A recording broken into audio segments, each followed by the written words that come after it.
अस्सलामुअलैकुम वरहमतुल्लाहि वबरकातुहू। कैसे हैं आप सब कुरान के साथियों। दुआ है कि अल्लाह तबारक तआला हमेशा हमेशा आप सबको सेहत और ईमान की बेहतरीन हालत में रखे, आमीन।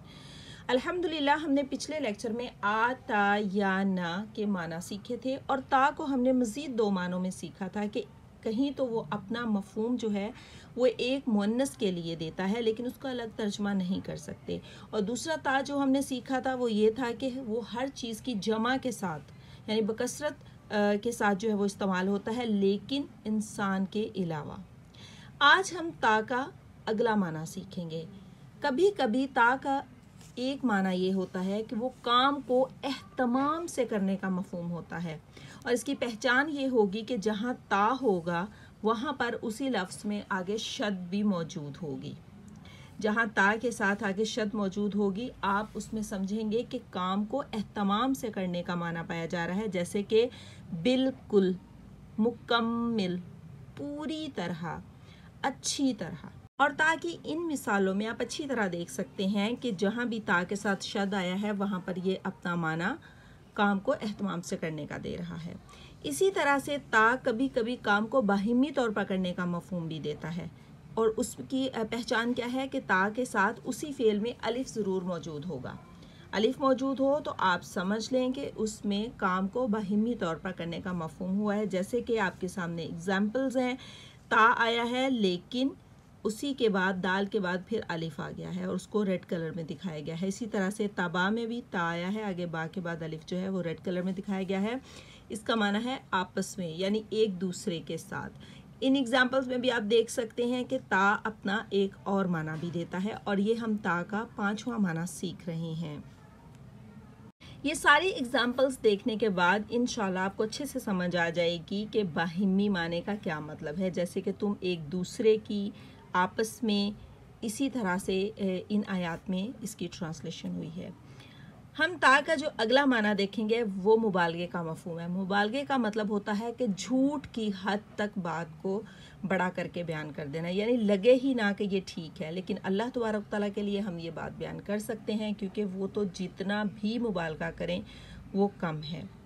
इसी तरह से आप देख सकते हैं, और इसकी एक पहचान ये है कि जहाँ ता आएगा वहाँ पर अलिफ भी उस फेल के साथ मौजूद होगा, लेकिन वो वर्ड ऐसे होंगे, लफ्ज़ ऐसे होंगे कि हमें फ़ौरन समझ आ जाएगी। जैसे आला यानी कि वो सिर्फ अल्लाह के लिए इस्तेमाल हो सकता है। इसी तरह से तबारका, बहुत बरकत वाला, ताला, बहुत बुलंदो बाला। तो जहाँ भी इस तरह के ता के साथ अलिफ आ जाए तो वहाँ पर हम मुबालगे का मफहूम भी उसका समझेंगे।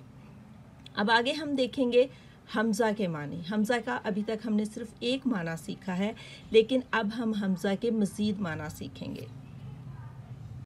कभी कभी हमज़ा जो है वो दो चीज़ों के दरमियान तकाबुल या आला तरीन जो दर्जा है उसको बयान करने के लिए इस्तेमाल होता है, और इस सूरत में वो लफ्ज़ जो होता है वो मुकम्मल इस्म होता है, वो फ़ेल नहीं होता। ठीक है, जैसे कि हम देखेंगे आलमु, इसका माना क्या है? दूसरों से ज़्यादा जानने वाला, दूसरों से ज़्यादा, ये तकाबुल हो गया। ठीक है, अकबरू, सबसे बड़ा, असगरू, सबसे छोटा। तो तकाबुल के तौर पे भी हमज़ा इस्तेमाल होता है। पहले हमने हमज़ा का माना सीखा है मैं, लेकिन हमज़ा के माने और भी हैं। अभी हम सिर्फ हमज़ा का इस्तेमाल सीख रहे हैं कि कुरान पाक में हमज़ा जो है वो तकाबुल के तौर पे भी इस्तेमाल होता है, और इन एग्जाम्पल से आपको इसकी अच्छी तरह से समझ आ जाएगी इंशाअल्लाह। कभी हमज़ा का इस्तेमाल जो है वो फ़ेल के माना में तब्दीली लाने के लिए भी इस्तेमाल होता है। जैसे कि अगर नज़ला होगा तो इसका माना होगा वो उतरा, लेकिन अगर शुरू में हमज़ा इस्तेमाल हो गया अनज़ला तो इसमें ऐड हो जाएगा उसने उतारा, यानी किसी दूसरे बंदे ने वो काम किया। इसी तरह से खाराजा माना वो निकला, और अखराजा उसने निकाला। इन एग्जाम्पल्स की मदद से आप हमज़ा के इस माने को आसानी से पहचान सकते हैं कि ये फ़ेल के मानी में क्या तब्दीली लाता है। हमज़ा के अगले माना में हम देखेंगे कि ये फ़ेल में हुक्म का मफहूम शामिल कर देता है, और उसकी पहचान क्या होती है कि ये फ़ेल के शुरू में खुद आता है, यानी हमज़ा आ जाता है, और उसके एंड पे या तो जज़म आ जाती है आखिरी हर्फ पे, या फिर वाव अलिफ आ जाता है। और जहाँ पर शुरू में हमज़ा आ जाए, एंड पे जज़म या वाव अलिफ हो, तो आप फ़ौरन समझ जाएं ये अमर का सीगा है, यानी इसमें हुक्म दिया जा रहा है।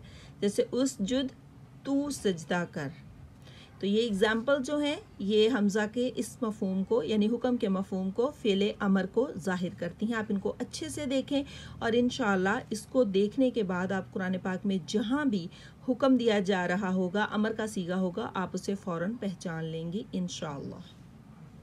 एक चीज़ का ख्याल रखना है आपने कि अगर हमज़ा दरमियान में आ जाए तो अमूमन ये पढ़ने में नहीं आता, जैसे कि फ़ालम, जैसे कि फ़ा के बाद हमज़ा है लेकिन हम इसे नहीं पढ़ेंगे, हम फ़ा के साथ आइन को पढ़ेंगे।